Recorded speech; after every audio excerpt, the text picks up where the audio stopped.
I had the opportunity to just create my own department that didn't exist in this organization, right? True. And Yeah. so I started it from scratch, and it's been, I've learned a lot, but I have a lot of fun. Getting in front of a class and presenting and training is probably, one of my favorite things to do.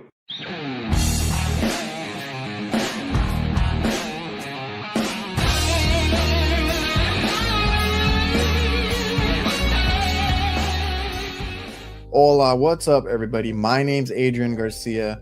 Welcome and welcome back to the Reliable HVACR podcast, brought to you by Jobber, my favorite CRM. If you guys need to get organized, better manage your business, Jobber is the perfect app for that. It's on your phone, it's on your tablet, it's on your computer, anywhere you have internet access, and you can invoice, quote, do your maintenance agreements, schedule jobs, get this customer hub where you can interact with your customers, send out reminders. It does so much for your business to help you free up your time at the end of the day. So if you guys want a free trial and discount, you can go to getjobber.com/reliable HVACR.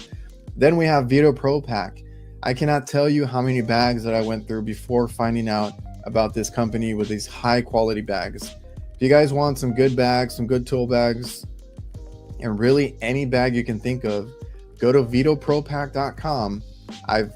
Ever since I've gotten their bags, they've lasted forever. All of our guys at our company have switched over to them. We've gotten them tool bags, backpacks, you name it, because Vito has it. So ever since I've switched over, my bags have lasted so much more. I love the variety and the different uses for these bags. I mean, you can get creative with it. So like I said, go check out vitopropack.com. Go look for a bag for yourself. Right now they're having a spring promo. It's basically buy one get one free, so take advantage of that. You won't regret it. We also have Local HQ. Now this is a digital marketing for HVAC contractors. So if you guys are looking to build a online presence, they are geared towards HVAC contractors, and they can help you dominate your local service area with proven strategies that prioritize and maximize ROI. A lot of that stuff I don't know how to do myself, so I've been using them to get into that world and just build our business and get it out there a little more well known. Word of mouth is great, but having an online presence is essential if you guys want to grow. So go check out localhq.com. I appreciate all the sponsors of the podcast. You can find out all the links, information in the description, and find out more for yourself. Now, if you guys are listening to this on audio podcast, Spotify, Apple Podcasts, wherever you listen to it, please leave a 5-star review. I would really appreciate that. If you're on YouTube, make sure you subscribe, like, and comment this video if you enjoyed it. And I hope you guys are enjoying the podcast. I really love doing this. Great way to meet and talk to a lot of these guys, get their stories out. And I appreciate you guys for tuning in and making this what it is. All right, Tony, what's up, man? How is life? Life is great, just living the dream one nightmare at a time. That's basically how I like to say it. One nightmare. I love hearing everybody's like unique little quote, because like when I asked Ben about it, he's like, I'm unstoppable. And I was like, I've never heard that before. I love that. And then like you, one nightmare at a time. I love that. Well, because it's funny, because there's this social norm of when you meet somebody or when you see somebody, it's just, you just have to ask, how's it going? And you know what, honestly, half the time you probably don't even care, or that person doesn't even really care to like say, right? But it's just the social norm of, you know what, I'm doing good. All right, how's your family? Good. All right, cool. But just to be a little creative with it, put a little smile on someone's face. Oh yeah, man. So I think everybody knows Tony from Fieldpiece. I feel like you're the face of Fieldpiece at this point. You're just about everywhere. I feel like you do a lot of them, a lot for them, and we'll get into all that. I like to kind of get to know, the guest here on the show instead of trying to do it off air. We're gonna do it on air, but I feel like you do a lot for them, and I've seen you pop up on their YouTube, their videos, all that kind of stuff. So first of all, thanks for coming on the show, making the time, dropping in for this little podcast that I started doing, and I appreciate your time, man. Really quick for the listeners before we get into things, how long have you been, like yourself, have you been at Fieldpiece? And what's the I guess the position that you have right now? So it's funny they asked me that because at Fieldpiece, we are hiring a bunch of people right now because there's so many solutions that we want to develop more for the industry that I was asked that question. Now someone asked me, like one of our new people here at Fieldpiece, they're like, "So what were you doing before you worked at Fieldpiece?" Yeah. And I said, "I was in high school." Oh, really? So so I've been at Fieldpiece since 1998. Dang. uh 20 plus something years. I graduated high school in that year. I was waiting for college to start. My aunt called me, who happened to work for this company named Fieldpiece at the time, saying, "Hey, this company that I work for has an opening in the warehouse. Do you want to make some money during the summer?" I said, "Sure, why not?" And at that time at Fieldpiece, we were like 8 employees. Fieldpiece started in 1990, family Okay. owned, still family owned to this day. Oh, that's good. And at the time, like more than half of those 8 people were of the family that owned it. Oh, And gotcha. so I just started working there in the warehouse. I was there for a couple of years, and then as I went to school studying like math and electronics and stuff like that, I went to the repair department where I would get the broken stuff coming back from the field. I'd kind of work on it, fix it, did that for a little bit, and then realize like, hey, nobody's keeping track why stuff is coming back from the field, right? Like nobody is looking at that. So I thought, hey, if we track that, maybe we can work with our manufacturer to prevent things from going like breaking in the field, right?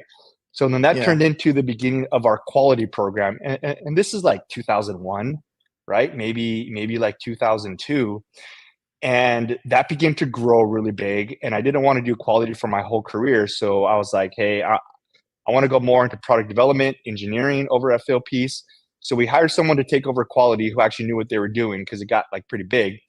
And then I Okay. became a Fieldpiece engineer and product developer for about 15 years, working on many of the products that guys love now, as far as like the S-man manifolds, the job link probes, the meters, Yeah.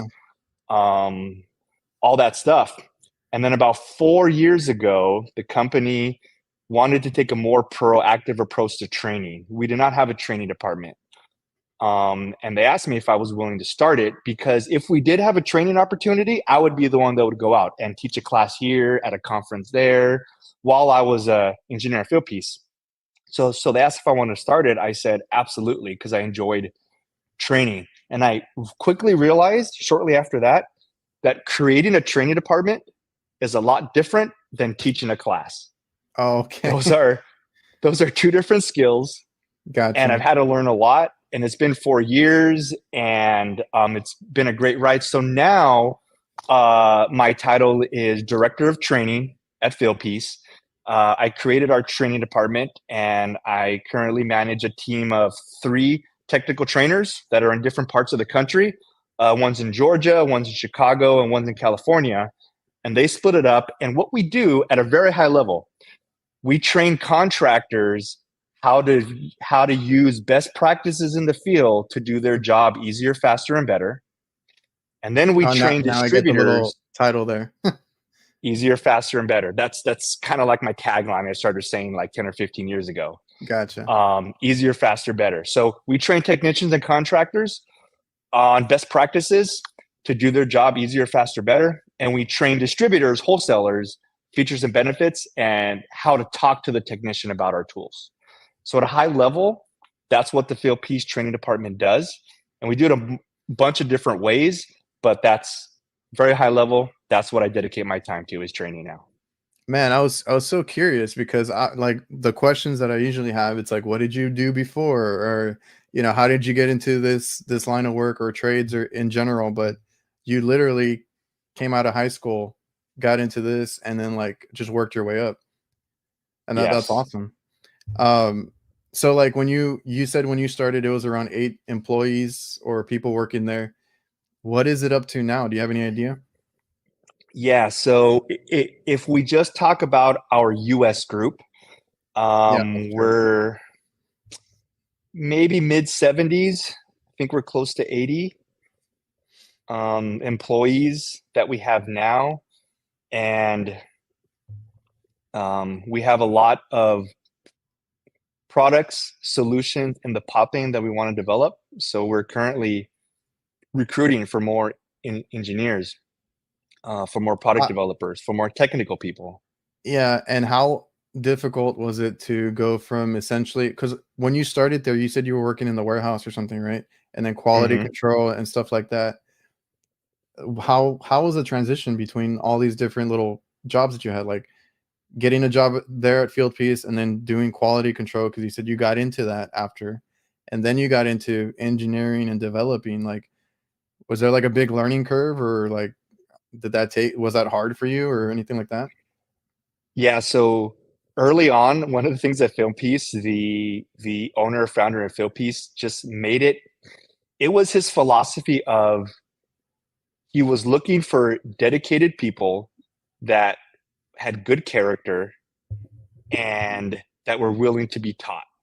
So Okay, basically, every position that I got, I was not qualified to take on the position when I got it. gotcha. And so the philosophy was, if you have the right attitude, the drive, the motivation, that we can teach the skills that you need. And that's how it was early on, a Phil piece with like a lot of us that have been with the company for 15, 20 years.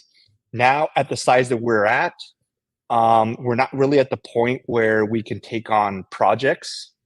And so we hire really top talent that can just kind of hit the ground running and help us accomplish all the goals that we have. Most people know Fieldpiece and they think of maybe like the S-Man digital manifold, Mm, or they might think of probes or stuff like that. But Fieldpiece started in meters.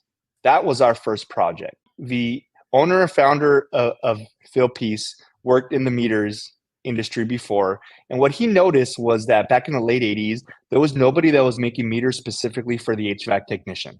Nobody. And so back at that time, HVAC technicians had to carry two, sometimes three different meters just to measure things that are simple, like a capacitor or like temperature or different ohm ranges.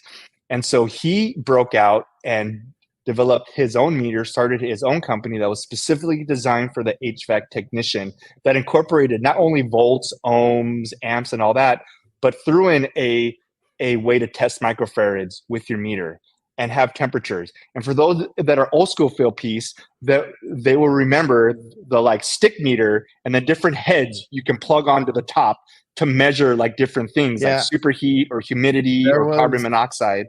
yeah, there was that one that was popular, with the different heads. I actually, because I went to school, they recommended, the tools that we got, and we all had to get a field piece meter. That was like the standard. I went to school, it Mm-hmm. was like after 2010, somewhere around there. Or no, actually 2009-ish, right? So I was actually going to bring up, I was trying to dig through my photos because I don't have any of the stuff on me, but I think that's all I can zoom I in. think that's an LT16 or an LT17. LT16A. I remember that. LT16A. Yeah, I That's a remember that meter. true that's a true RMS bench meter. Yes, that's the one that they told us to get for school. I had that thing forever. It didn't have the different heads, but it had the different attachment, like for the amps and stuff. You could still do all that. Mm-hmm. You just had to connect Yes. it to the leads. And my For the brother leads. Yep. went to the same school, got the same meter, so we've had these for a while. And that's the meter that I started with. It did everything like you said, because like when I see meters out, in the on the market, you have to pay attention to what they do, because not all of them do everything that you need as far as like microfarads. And you guys introduced like phase rotation, all that kind of stuff was really cool as an HVAC tech. Yeah. And then even if you take it on the flip side, there's, there are many technicians out there that buy, these modern meters now and don't even really understand what half the features do on the dial, right? And so it's important to educate yourself on not only what your meter can do, but what's probably just as important is maybe what your meter can't do, so you don't find yourself in some weird situations. Yeah, it's funny because I end up seeing meters that can't do like half the things that I needed to do. And that's why I've always personally recommended Fieldpiece. I it's hard to find a Fieldpiece meter that doesn't do everything you needed to, because you guys do offer like a range of them, but they at the basic, even the basic one that you guys offer does most of everything. This was another one I I'm found. sorry, go on. Oh, this was another one I LT17. found in my dad's warehouse. So like, we all used Fieldpiece at this point. This was the LT, the LT17 microamps. Temperature is another thing. A lot of meters don't do temperature, and yours, for the most part, they do. Yeah, pretty much all of our meters have a plug-in for a thermocouple. Sometimes two. That was a big thing for me, because I do refrigeration. I got to check temperatures like all the time. Yeah, for sure. So, one thing I found interesting that you said was, it's difficult to find a Fieldpiece tool or product or meter that doesn't really do what you need it to do. Do you know why that is? Well, I mean, you were talking about like he built it for HVAC techs, so I'm gonna go with that. So yeah, so like the philosophy from Fieldpiece has never changed since day one. Is that we focus on HVAC, and that's or HVACR. A lot of people just say HVAC, but we don't want to leave out refrigeration. But for the sake of this why argument, I don't leave it out in my logo. It's right there. Do not leave it out. HVACR. And so any product that we do, it's just going to focus within this industry. And as my time as a product developer, we spent a lot of time in the field with contractors, technicians, becoming HVAC certified, going out to the field, helping out on installation service calls, and just understanding the application, but more importantly, understanding what the pain points are. What is it that's hard in the job of an HVAC technician? Because a tool is supposed to make our job easier. If it makes our job harder, then it isn't really worth much. And so when we develop a tool, in our mind, it is a solution to a problem. And at Fieldpiece, we're not going to make just some like Me Too product just because someone else has it. And so that means we're going to do it. If we don't figure out a way to make it somewhat easier, faster, or better, then we're just not going to invest our resources into it and put something into that. So then you kind of mentioned to it earlier, you talk about like a VCRT. It's a pretty simple tool, and that's probably why like we hadn't come out with one in a very long time until we realized that there are some great opportunities to make the job so much easier for the technician in the field that it was just a natural transition. And we decided, boom, we are going to start developing a VCRT. So I started seeing those pop up. I did go to AHR, did see you there. Your setup, you had those on display. Those are super interesting, and honestly, it's one of those things like, why didn't anybody think about it before? The whole sight glass. So I'm super stoked. Those do come out, I believe, sometime in March, end of March, sometime soon, right? So I can't wait to get my hands on one, because I'll let you explain that. But Fieldpiece in general, they're known for a lot of HVAC specialty equipment, tools that are like, powered tools. I don't know how to explain them, but like the vacuum pumps, the recovery machines, like a lot of the bigger equipment, and then your meters, your digital manifolds and stuff like that. But now you guys are developing a lot more, or trying to get more stuff out there that, like you said, solves problems for like what technicians need. The core valve removal tool is one of them. You guys have your hoses coming out too, or that came out recently. The little indicators are clutch. I really do like those, because I prefer black hoses, and you guys have done that too. So you guys are coming out with a lot of different things, and I guess now you can explain the core removal tool and why it's different, or what it solved for the HVAC techs out there, and why it's not just a copycat of others. There's this philosophy that we have that's similar to Milwaukee. I'm sure you're familiar with Milwaukee, right? Obviously. But let me ask you this. When Milwaukee sells you a drill, in their mind, what do they think that they're selling you? What are you buying when you buy a drill from Milwaukee? A lot of things: quality, reliability, all that stuff. You know what their thought process is? You're buying a hole. Yeah. That's what you're 'Cause- buying. yeah, what it does. You like look at the job and what is it that you need to do in the field? Well, there's many times you need to put a hole somewhere, Yep. right? And and there's not just one way to put a hole into something. There's multiple ways you can put into a hole into something. And so they are providing a solution to putting a hole into something. So you could talk about, you can pull out any one of our products and I can give you a story on what is the problem that it's solving. But specifically with the VCRT, what does an HVAC technician buy when they're purchasing a valve core removal tool? Well, they're purchasing an open service valve, right? Like that's like basically you're purchasing the ability to take out a valve core while the system is pressurized. That's what its primary function is. Now, what we've learned that there are some pain points and there are some difficulties in performing that task of removing a valve core from a pressurized system. One of the pain points that we heard constantly and we observed and we live as we work on the systems that are here is everybody inevitably is playing the game of, did I get it? Yep. And you know what I'm talking about when I'm talking about removing a valve core removal tool, right? You have these and you screw your female flare fitting onto the service port. You have your plunger, you stick it in, you grab it, you grab it on to the valve core, and then you're kind of unscrewing and screwing and screwing, hoping that you unscrewed it enough. You pull out your plunger, close your ball valve, and then you're taking off this, and this is where you say your prayers, and you're just hoping that valve core is here at the end when you got it. Now, and I never get it on the first try. Exactly. I was going to say, if someone says that they always get it on the first try, I'm going to introduce you to a liar, because none of us get it on the very first try every single time, and there's no shame there, right? No, it's just you can't see, you don't know. Yeah, exactly. So we thought, wow, how could we make it to where we can tell that we have gotten the valve core without having to disconnect? Because keep in mind, every time you have to disconnect this, A, you are using time, and B, you are dealing with a little bit of refrigerant that's coming out every single time, right? So we're doing it multiple times, it wastes time. So we thought, well, what if you went to...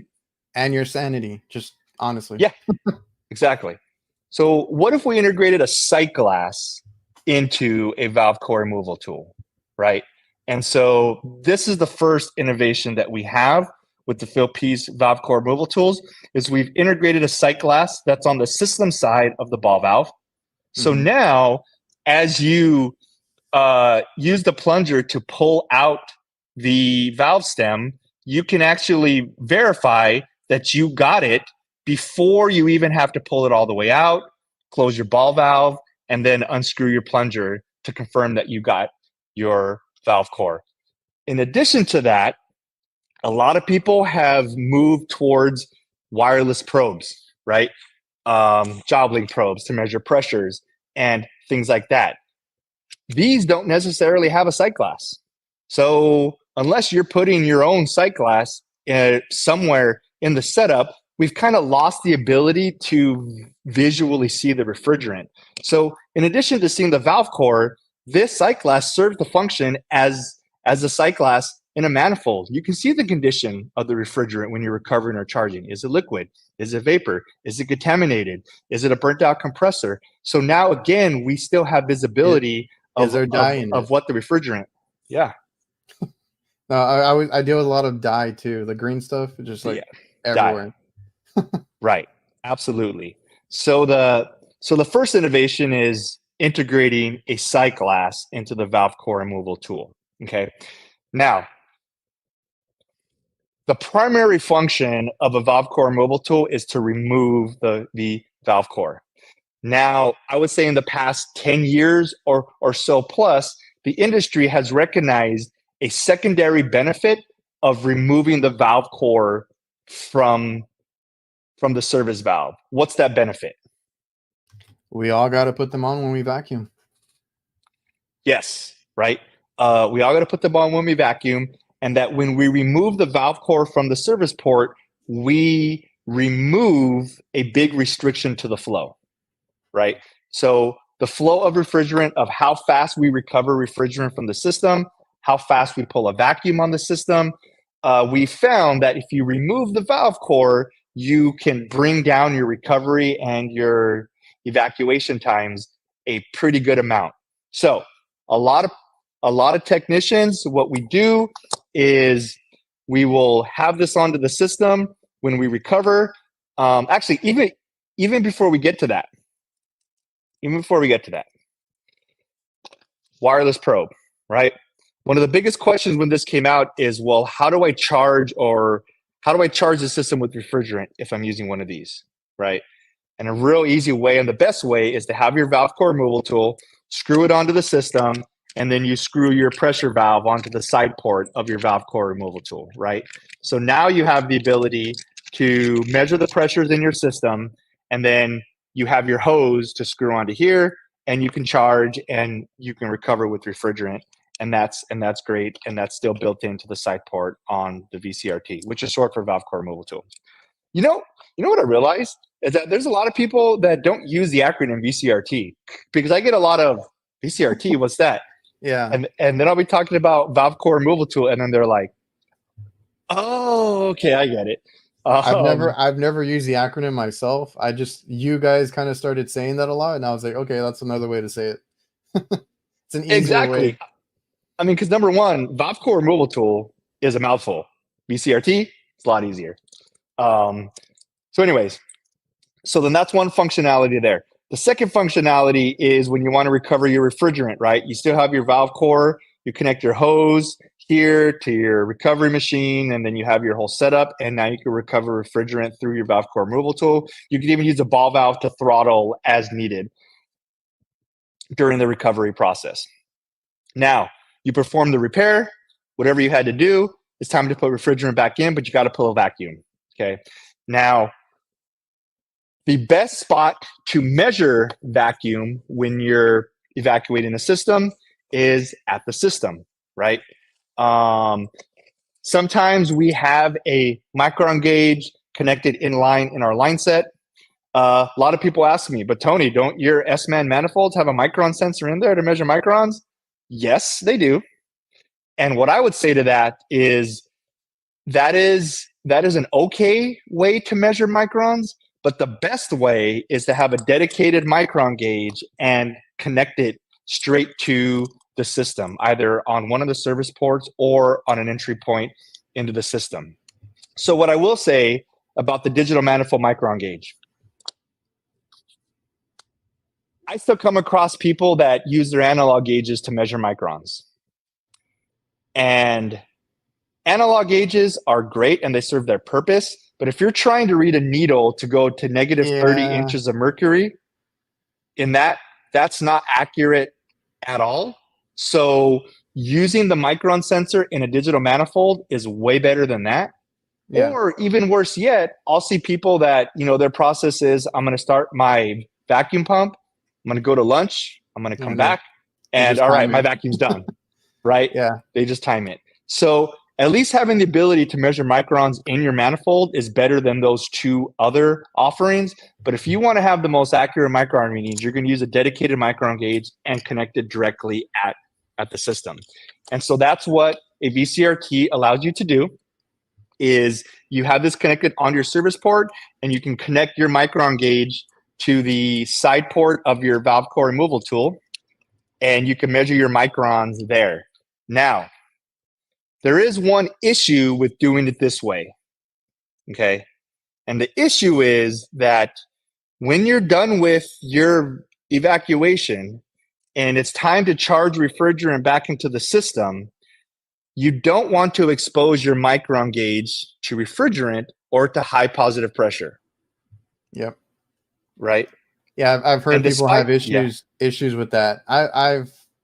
Sometimes you just have to let it, like you open the valves, and then most micron gauges can take that positive pressure, but you get oil in there, you get something else in there, and then you got to deal with that. You got to dry it out, clean it out.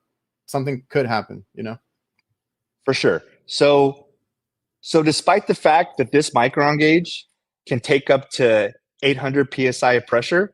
It's not something that I regularly want to expose it to for the reason that you just said about, over time, contaminating your sensor with oil or other stuff that is in the refrigerant. Okay. So you either have to do two things.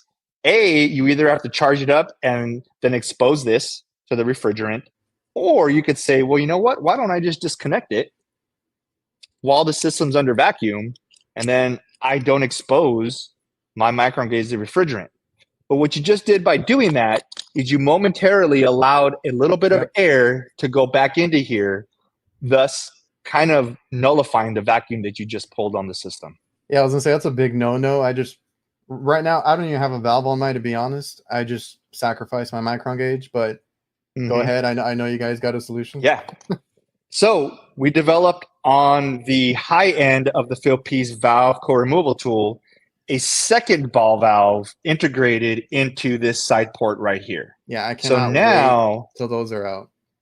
Yes. So now when you screw on your micron gauge onto the side port of your system, you can pull your vacuum, and then when you're done pulling your vacuum, you can just blank this off. And now this is completely isolated, and you charge the system back up with refrigerant. You don't let air back into your setup, and you don't expose your micron gauge to positive pressure. It seems like it's a very simple idea, but this is the first valve core removal tool that actually has it. It's like, and I told you, it's like, why did nobody ever do this? Like, the side glass was a big one for me because how many times, and everybody makes a joke about it, like, did you get the valve core? Did you get that Schrader out, right? And there are little tips and tricks, pinch off, make the little the puller tighter, do this, do that. I've had to literally pop them out by opening the valve to get the pressure to pop it out. Because sometimes I have issues. I don't know where it's stuck at. There's tons and tons of stuff where if you just had a sight glass, you could see what the hell was going on. It's just, and then the valve that you said on the other side of the micron gauge, that's another thing. Like I just said, and you could put a external valve on there, right? There are ball valves that you can do, but in anything that I do, I hate adding extra leak points. Adding an extra connection.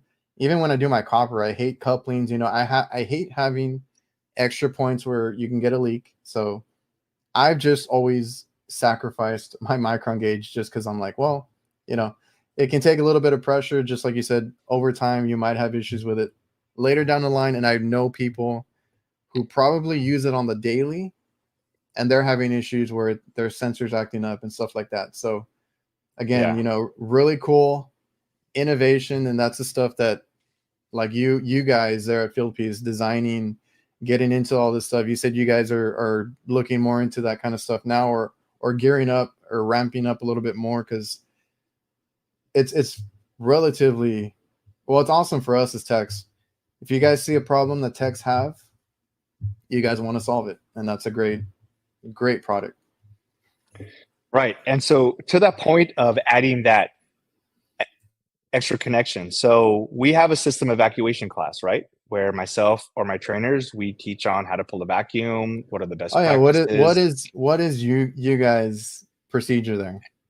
So specifically what we're talking about here with the VCRT is, on your traditional one, we would teach using either a ball valve like you said here, or maybe even a second valve core removal tool in general, and screw it on there. But the problem is two. One, you've already called out, is that you're introducing another potential leak point. But the second problem is, look how much bigger this makes your tool.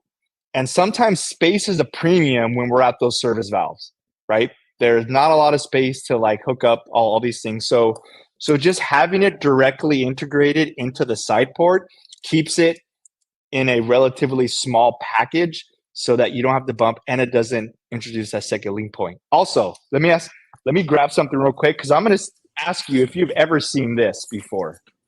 All right. Have you seen the ability? So we have these grabbers, right? We have the plungers. Okay. Uh-huh. Right. That's what grabs it. Let me get a valve core here. Does yours have any magnetic feature to it. So I'm gonna grab this on there. How many can you just hold on to the valve and the plunger doesn't let it go? No, I haven't seen that. That doesn't happen. Shake it around, do this. Okay, so we also made this better because to your point, you called out, sometimes it gets dropped in here, right? And then there's nothing else to do other than shoot it out with the I've done it the pressure plenty of the of system. times. Yeah. Right. So we've actually integrated a much better solution to where the grabber isn't just using friction by like getting some pliers and like closing like the grabber things closer.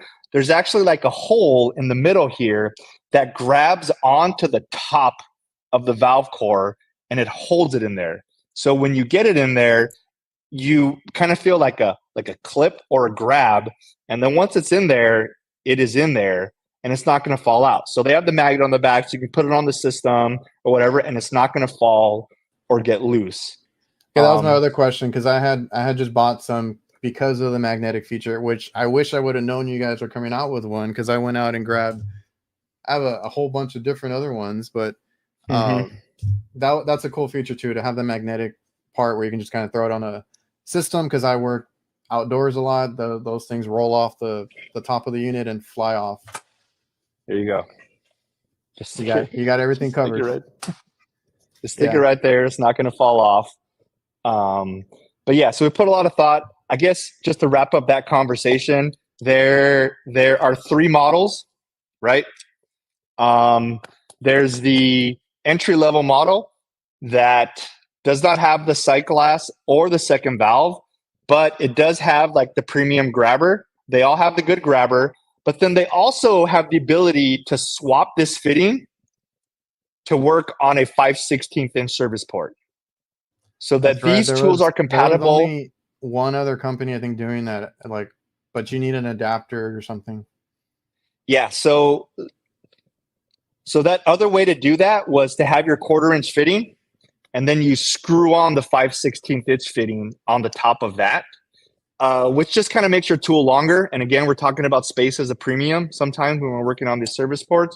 So the Fieldpiece VCRT has the ability to just like unscrew the 1/4 inch fitting, take your 5/16 inch fitting, and use it for the same tool. So you don't need 2 tools for both those fitting types. You just need the VCRT and then the 5/16 inch fitting adapter to just swap back and forth. You swap it out, exactly. So is that just hand tight and you're good? No. So I'm just doing this just for a demo. Okay. I would recommend hand tight and then maybe do like a 1/4 turn with you can wrench it. Okay, I gotcha. Oh yeah, for sure. Because it's, the fittings, I don't know how we can see that, but the fitting is wrenched here. Oh, there you go. Or okay, I couldn't see that part. It's a nut basically, right? Yeah. And so you can just have like an adjustable wrench and give it a 1/4 turn. It's got a gasket on it. And the VCRT is vacuum rated down to 20 microns. So that's not really something that you need to be concerned about with that. So entry-level model VC1.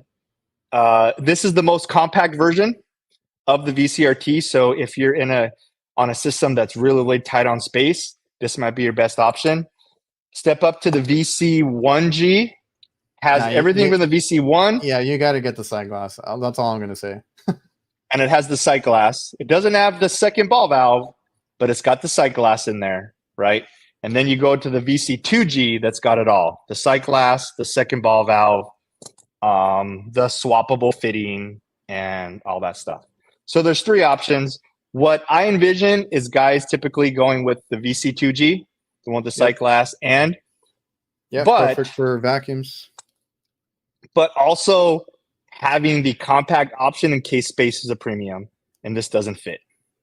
I think getting one of each is the only way to go, honestly. That is the best way, actually, now that I think about it. I'm gonna have the compact one as a backup, or maybe the secondary vacuum side. The 2 ball valves for the micron, and then I'm gonna have just the one that just has the 1 valve with the sight glass as a main one that when I got a leaking Schrader valve, that's the one that I'm gonna use. So like I said, one of each, I'm good. There you go. I'm I trying to like help you. that. I'm trying to help you out, man. Everybody has to buy one of each. Just we'll go that way. Exactly. Probably two of each to have a backup for each one. I think that's How the best you way to do it. forgot about the backup. Um, so you guys, well, cool product. I saw it at HR. Well, was very interested in it. Like I said, I've seen it pop up here and there, and again, just why have we not had that? You know, that's I feel like that's a necessity at this point. So, looking forward to that coming out. Like I said, I'll probably just pick up one of each and just throw out the other ones I have, or have them as backups or something. But Third cool stuff, backup. man. So you guys, what? Okay, so you do a lot of training now, right? So you gave us a really good training there, or quick points on some of the procedures that you guys go over. But are you still involved in the design? Because that's what you did before, right? The designing and Hmm. the coming up with new products. Are you still involved with that too? Yeah. So the short answer is absolutely yes, because our product developers need that bridge from the lab to the field, and so So you said you and guys so that's what I provide. go out with contractors, right? You guys actually go out in the field. Yeah, for sure. So our product developers, a really important part of things of what they do is that they need to get out into the field. They have their KPIs and number of times that they're supposed to go out on ride-alongs, hang out with a technician contractor. So if you are a technician or contractor out there in any part of the country that would be willing to have a Fieldpiece product developer or a Fieldpiece product manager right along with you, reach out to us at Fieldpiece and we will definitely reach out to you. We are always looking for more people to be able to get out into the field.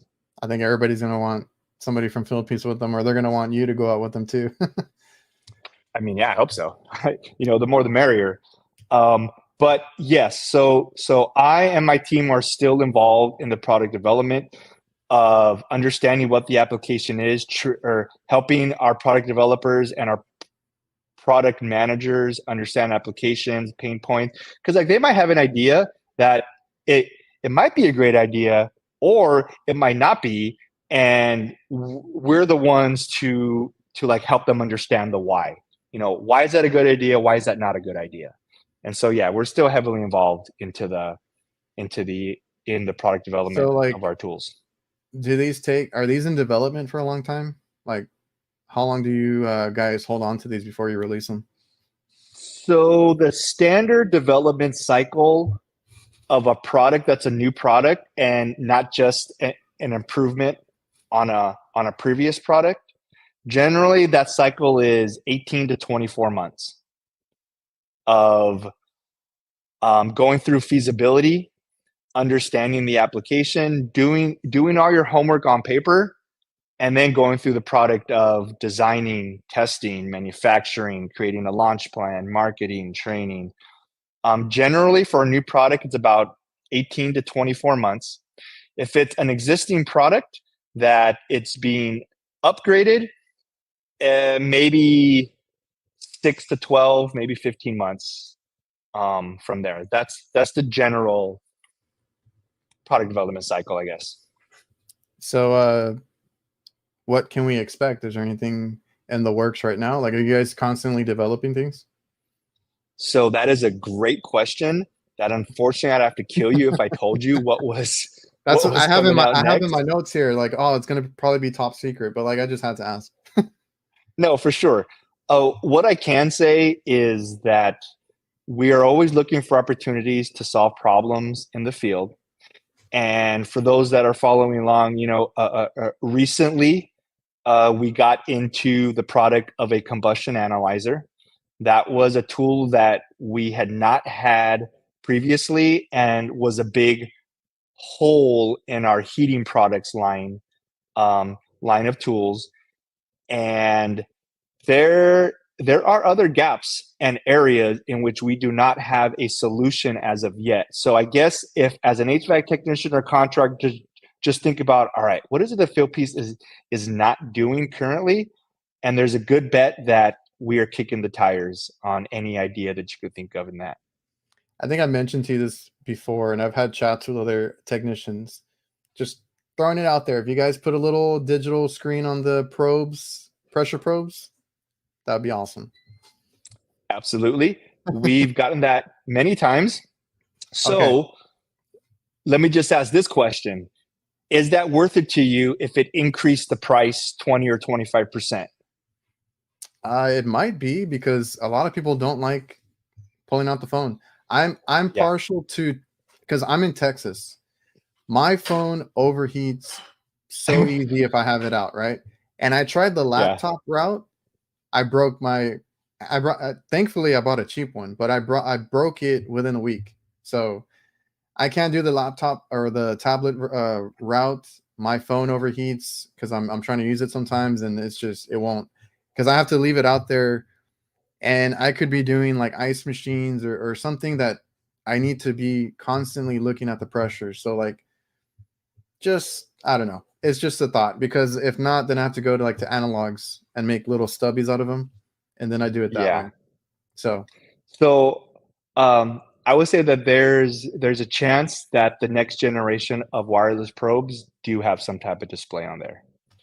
yes, Or again, think about what the problem is. The problem is you don't want to have to use your phone because it overheats to view the measurements from the probes. Putting a display on the probe is one way of solving that problem, yeah, but there's also other ways of solving that problem. So that's what we think about. yeah, no problem. Um, and then also like if you if your phone dies or something like that, and you got to go back to the Mm-hmm. truck and plug it in and charge it, stuff like that. Just um, Absolutely. obviously you guys have been thinking about it. You got stuff rolling over there, so excited to see what you guys come out with and that's what I figure. Like, wait till like the first generation of probes that you guys did knocked it out the park, right? Because Mm-hmm. I tried others, ended up going to Fieldpiece, and then just paying, for the whole kit that you guys have, and nothing else works like it. Like how slim they are, the quality build, they've lasted forever on the batteries that are in there. Like, I love everything about it. So I can't wait till the next generation and then all the other stuff that you guys have coming out. Will you guys ever go like backwards, like analogs, or are you all digital? Just I'm just asking, but gonna let my that might be one of I'm those like things. Oh, go ahead. I'm like just gonna let my smile answer that. I was gonna say that There that might there be one of those things where it's like, well, we're not gonna put a product out there that everybody else has, right? Like, you guys had the S-Mans, which I was gonna show.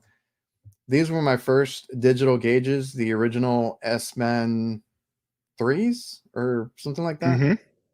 And Yep. this picture was from a couple years ago. I fixed them up. I abused the hell out of these. I had to get the screen replaced. That's why I said, "Oh, disregard the green clamps." I kept the original ones to put on my new one because I bought a new one. But I gave this one to Mm-hmm. my brother, and I had the screen replaced. I had it sent out for repairs. The battery panel messed up on me. Like, I abused the hell out of it because I was a young tech.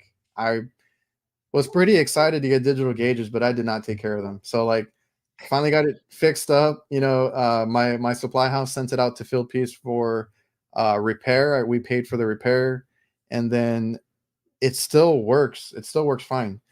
I did break the hook. That is a clothes hanger on there, so had to get a little creative. I don't know if you guys still sell parts for this or not, but it still works. It's still there. My brother has it. Made it work. Yeah, so for that, we probably don't have parts for that generation of manifold, but what I can say is we learned a lot from that first generation of the digital manifold, and the hook being one of the many lessons, Okay. that we got, as far as, okay, this has to be more beefed up and sturdy, because these things hang in a truck, and while the truck drives, it vibrates and it shakes. It's not just hanging on the side of a That's condenser, exactly not what moving. happened to me. Exactly. Right. And so there's a lot of stuff we learn along the way to where we've probably updated the S-Mans. I think we're on the fourth generation of the S-Man digital manifolds. And they're as sturdy as they've ever been, and and rugged and and they're weather smaller. resistance. They're more compact now too. Mm-hmm. So I love them. It's just they never quit. I was like, well, I got a new pair. What do I do with these? And I fixed them up and gave them to my brother. So I mean, they're still working. He still has them. Absolutely. All right, man. So the okay, we talked a lot about the products, but you got into training now. Is that what you really enjoy doing? Is the training part of what you've done at Fieldpiece now? Yeah, I would say that I am getting the most enjoyment out of my current position now at Fieldpiece. It's funny because sometimes people ask, "Man, you've been with a company for like 20 plus years. Like, does it get boring?" And really, I've done like so many different things within the company that it just doesn't seem like it's been one job for like 20 Okay, yeah. years. I've done different things, different departments, and now I had the opportunity to just create my own department that didn't exist in this organization, right? True. And Yeah. so I started it from scratch, and it's been I've learned a lot, but I have a lot of fun. Train Getting in front of a class and presenting and training is probably one of my favorite things to do. And so yeah, this is the most enjoyable time that I've had at Fieldpiece. And I think what I like most is how our trainings are different than most other manufacturers. Is you know our trainings are based on application. So one example is, right, we don't have a training class on our vacuum pumps. We have a training class on system evacuation, right? Oh, okay. Um, why do you do it? What do you need? What's necessary? What are best practices? How do you do it easier, faster, and better? So anybody that comes to one of our classes, whether they use a Fieldpiece product or not, they're going to go out with really good knowledge that they can apply in the field. So our trainings aren't sales pitches. Our trainings are not product demos. Yeah, Is we teach best practices. I love that. So it's just, how do you do this? Obviously, you're using Fieldpiece products, but it's just like the concept and the procedures. So that's a good spin on it. I like that. Yeah, and so we do that for refrigerant recovery or leak detection or combustion analysis or system diagnosis, measuring airflow, refrigerant charge, electrical, things like that. Um, those are the classes that we give. Probably the most popular class now that's requested by contractors and wholesalers is what's going on with these A2L refrigerants and this transition to A2L refrigerants. So the Yeah, majority of our classes now are training contractors on why is this even happening? What does A2L even mean? And how does this affect your job in the field? And so so you that's guys you guys get probably one of our into biggest classes. yeah, so you guys get into the refrigerants and the A2Ls themselves, right? To, I guess, educate the techs, not just use our products because they are A2L compatible, right? Absolutely. We get into the environmental factors that are leading to this transition. What are the government Okay. regulations like the AIM Act that is bringing this transition? How are these refrigerants different, and how are they the same as our current refrigerants? Is explosion a a reasonable concern? Spoiler alert: no, it's not. Uh, there's there's a there's a lot of fear mongering going around the industry that these new A2L refrigerants, they got propane, they got butane in Yeah. there, and all that. All that's false, and it it really helps the contractor have a sense of security of, okay, now I understand a little bit more what's going on. I don't have to fear it. And for those that were in the field when we had to transition from R22 to 410A, this transition from 410A to the R454B or things like that is a lot easier than that older transition. Why? Because the pressures aren't different. We're still dealing with the same pressures. We're still dealing with the same temperatures. We're still dealing with the same POE oil. That was not the case when we went from 22 to 410A. Pressures went way up. Oil was different, all that stuff. And so the only thing that we need to be concerned about or just be cognizant of is that because these are classified by ASHRAE as slightly more flammable than our current, just slightly, barely, a smidge, that there are certain devices that these newer systems are going to come with, like mitigation devices, that if there is a leak in the indoor coil, there's this sensor in the indoor coil that's going to measure the presence of refrigerant. And that if that refrigerant reaches a certain threshold, mitigation devices will happen. For example, the blower will automatically turn on to circulate that refrigerant, so that it's not just being trapped in the evaporator coil. And so it's just small stuff like that a technician, an installer needs to know about how to install that, how to connect it to the board. And a service technician needs to know to be able to ensure that that sensor is still working. But that's just one example of things that we need to be aware of. And our training classes train the technicians on that.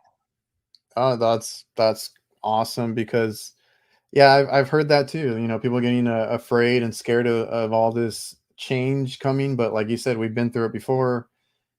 Worse back then, you know, coming from all those older refrigerants to what we use now, which is for me like 410A, 404A, because I do refrigeration too, and 134A. Like I've had so many that I've had to deal with that I'm already tired of them. But you know, we're changing again, so we gotta gear up for it. There are propane based refrigerants. That's not what this is. Like you said, this is just A2Ls are just slightly more flammable. That's the only way you can describe it. And if you're doing your best practices, you have good equipment, you're fine for the phase out. Yes. So yeah, the big takeaway from these training classes is I want the technician or the contractor to walk away with two things. If they forget everything else, two things to remember. Number one, if you're a technician or contractor that is already following best practices in the field in regards to installation, to service, to evacuation, to recovery, there's very little that you're going to have to change dealing with these new A2L refrigerants. So that's one takeaway that I want them to have. The second takeaway is when it comes to your tools, you have to make sure that the manufacturer of your tool declares that that tool is A2L compatible. And that's mainly for your own liability in the field, right? New HVAC standards and regulations dictate that technicians that work on systems with A2L refrigerant have to use tools that are A2L compatible. As a technician or contractor, the only thing you have to be sure of, if I buy this micron gauge, Fieldpiece says that it's A2L compatible. And so we have a website, we have a page on our website that shows all of our A2L compatibility, and basically anything of our current generation of our tools we declare as A2L compatible. Yeah, I was gonna say it's basically everything, because I've always paid attention to that, and you guys, like everything you guys offer basically is compatible. Right. Let me ask you a quick question before we get out of here. Well, maybe a few. Do you speak Spanish? Yes. Yeah. Have you guys ever gone in or talked about Spanish content? I don't know if you guys do. So actually recording Spanish content, we do not. I have given Spanish language classes in Mexico, in Latin America, even in Europe, Spain, things like that, where I have given Spanish classes. One of the things that we're thinking of is because we're in Southern California, and so you could appreciate that there's a lot of Spanish spoken in this area. You're in Texas. I'm assuming that you see a lot of Spanish. I'm right by the Mexico border, bro. Okay, then yes. So then you see a lot of Spanish. So one thing I want to start doing is offering Spanish-based classes here, like at our Fieldpiece building, because I know there's a huge demand for that. And down the road, we do have a roadmap of coming out with Spanish language training content videos that we put on our Fieldpiece University for that'd be awesome, technicians. because I've kind of worked with Fieldpiece in the past, where I do some of their. I have some YouTube videos right for Fieldpiece.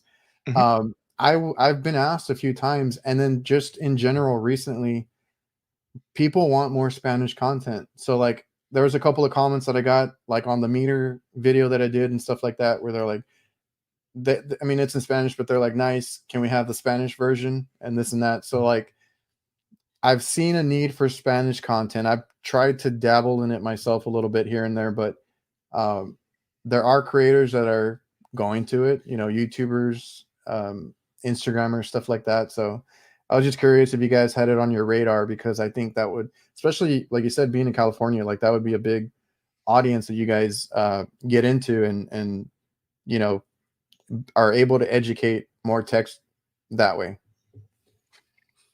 Absolutely. There's a large audience for that, and there's definitely a need that needs to be filled. So that is on Uh, our radar for sure. oh, that's awesome. I love to hear that. Man, so you travel a lot, don't you? I know you do the trade shows and stuff. So like at your current position, or maybe for a while now, have you traveled quite a bit? Yeah, so there is quite a bit of travel. I would say that the trainers on my team travel even more than I do, because they're working with the day-to-day trainings with wholesalers and contractors. When it was just me, I would do that.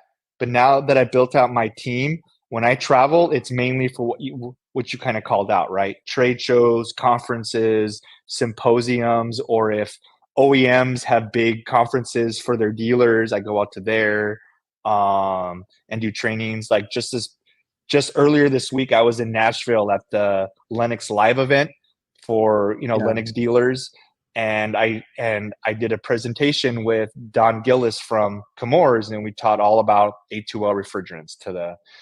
And next week we do it in Florida, Don and I, for the Lennox Live in Orlando, and yeah, so from January to April, it's kind of busy for me as far as traveling. Yeah, I was gonna say it gets pretty hectic, doesn't it? Because I see that Yeah. you're going out there, like I said, trade shows and other things. I just started traveling a couple years ago. I was in my own little bubble here in my small town, and then I finally went out. I started doing the AHR expos and Vegas, Atlanta, Chicago. The next one I know is in Orlando. The one that I have on my bucket list is the HVAC School Symposium. It looks Mm. awesome. I've done the virtual thing to see it, but I've never been in person, so that's on my to-do list there to get out there one of these years. Yes, so you definitely have to make it out there. I think of all of the whatever we want to call them, trade shows, Yeah. symposium, conferences that I go to, that that one is unique. One of the reasons it's unique is right now it's capped out at 200 people in person. Oh yeah. So when you go to AHR, like you have been, Oh there's my God. so many people there. Yeah. There's so much to do that it's hard to have connections with a single person. Whereas at Symposium, we are in this space together for 3 days, and there's a lot of time to get to know people on a more individual level, have much better networking opportunities, get to know people. It's more laid back than your traditional, but everyone's focused on education, everyone's focused on best practices, and it's really good. So yeah, hopefully you can make your way out there. It's on my list, man. One of these coming up I'm gonna go to. But also the Fieldpiece University, you mentioned that earlier. I just want to quickly ask, is that part of the training stuff that you guys do, or is that something separate? No, for sure. So we deliver our trainings either in person, live virtual, or live virtual, like on a Zoom or a Teams call. Okay. And our third option is our Fieldpiece University. So Fieldpiece University is our online learning website resource that's free to the technician and the contractor to go to and find a bunch of different training courses on how to use Fieldpiece tools in the field on actual systems in the field. And so we have different training tracks. That one of my jobs now that I'm step away from the day-to-day training is to create more of what we call these training tracks. So for example, we just released one on the combustion analyzer. It's a series of 7 courses that you finish in a specific order. But once you do, you pretty much know everything about the Fieldpiece combustion analyzer, and you know the best practices on how to perform a combustion analysis in the field.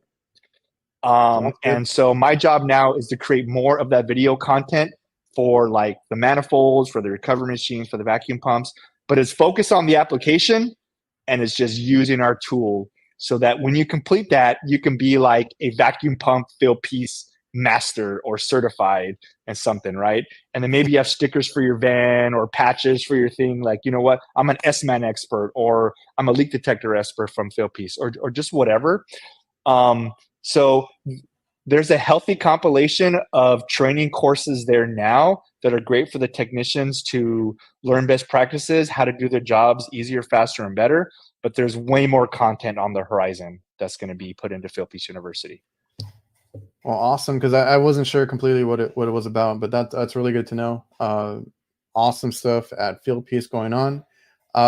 Do you have any hobbies? What do you do when you get out of work, man? So I'm big into sports.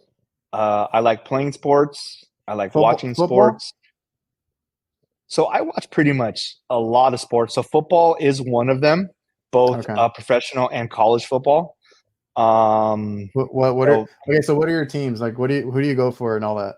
Okay, so that is an interesting question, because for football, I can say that I don't have a team. I'm a fan of all 32. I'm a fan of NFL. And the quick reason why, I grew up in Los Angeles, born and raised. I still live here. I believe in only rooting for my local LA teams. As a kid, we had the Rams back in the 80s, early 90s. They moved away. We didn't have a team anymore. So I kind of stopped rooting for a specific team and just enjoy football for the sake of football, like on Sundays. The Rams are back now, but I just can't get that connection with them again. Maybe I will later on, but right now it's just not the same. So for football, I don't really have a team. Any do you watch What about basketball? you? Are you I'm a basketball guy. Oh, you're a basketball guy. All right. Yeah, as far as like football, everybody here is Cowboys. So Yeah. I don't get into what that about too much. Texans? There's not a lot. I have a couple of buddies that are Texan fans, but there's not much. Everybody's here is Cowboys. So I'm more into basketball. I've been into basketball since I was little. I used to be a Bulls fan. Obviously, I think that's everybody's default for Jordan. But then I'm actually a Laker fan. So that's what I've been for the past, like, I don't know, 20 years, 10 years. How did that happen? I'm curious from out there in Texas. Okay, so, well, okay, like wait, you said, hold on. When did you start watching basketball? Like, what was the years you feel like you kind of transitioned to Lakers? Talking about like late 90s, early 2000s? Early 90s is when I started watching. That would have been early 90s. That would have been like, yeah, the Jordan era. And then once he retired, I was like, who the hell do I root for? And like you said, like I'm a fan of everybody. Like I love basketball like so much. I watch a lot of NBA. And then my dad was a diehard Laker fan. So he liked Magic Johnson, James Worthy, Kareem, you know, all those guys. So then I don't know, that whole Kobe and Shaq duo, I mean, I loved it. We watched it together, and that's what I grew up watching. No, for sure. I've definitely been watching the Lakers since the 80s. Yeah, I'm still a Laker fan to this day. It's not looking too good this season, but we'll see. We'll see. It's been rough the past few years, not gonna lie, but it is what it is. But you know what? You stick with your team. That's just what it is. Like since I've been a Laker fan, like I said, because of my dad, you know, diehard Laker fan. That's the only team that I've gone for. So I've been through it all, man, because you know it's been up and down like for the past 20 years. So, you know, you get used to it. Anyway, what was I gonna get to? Oh yeah, so I don't know if you see my logo. Hopefully you guys don't come after me for infringement there, but I was like, I need the best tools in my logo. That's one of my that's not the main one that I use, but that's the one that I use. And or every now and then. And I was like, I I need the best tools. Those are the best tools. So don't come after me, okay? Yep. Don't come after me and don't at me. There you go. All right, man. Well, I appreciate you for coming on the show, man. It was great talking to you. We're at the hour. I don't want to keep you too long. You're still at work, aren't you? So remember I mentioned I came from a Fieldpiece party and I just That's came right. back into the office and no one is here. I'm like, it's a ghost town other than me. Well, get home, man. You got to get out of there. So I Yeah. appreciate you for making time. Loved conversating with you here, man. And thanks again. Likewise, Adrian, it was a pleasure, and I hope we can keep on talking and communicating in the future. Hey, man, I always love talking to you. You've been a supporter even when I started these live podcast shows. I saw you popping in, talking to you, here and there, and I appreciate the support, man. Absolutely, no problem. So, everybody watching and listening, I appreciate you guys for tuning in and coming out, and I will see you guys next time.